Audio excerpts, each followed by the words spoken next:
Hi friends, ఈ video అయితే ఈ సంక్రాంతికి మా అమ్మమ్మ కలిసి చేసిన పిండి వంటల్ని మీతో షేర్ చేసుకుందామని ఈ వీడియో చేశాను అనమాట. ఫస్ట్ అయితే బెల్లం వేసి చేసిన డ్రై ఫ్రూట్ పూతరేకులు, ఇవేమో పప్పు చెక్కలు. ఇవన్నీ కూడా మా ఇంట్లో చేసిన పిండి వంటలు అనమాట. ఎక్కువగా మేము ఇంట్లో చేసిన వాటిని ప్రిఫర్ చేస్తాము. మీకు కూడా ఇంతేనా, లేదంటే బయట ప్రిఫర్ చేస్తారా? అలాగే మీకు ఇందులో ఏ ఐటమ్ అంటే ఇష్టమో కామెంట్ చేయండి ఫ్రెండ్స్. ఇవి సున్నుండలు, ఇది అటుకులు మరమరాలతో చేసిన మిక్చర్ అనమాట. ఇవి గులాబీ పువ్వులు.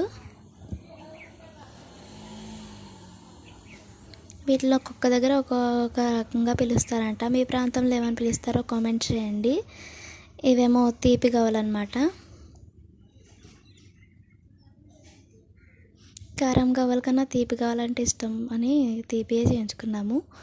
ఇవి వచ్చేసి మురుకులు.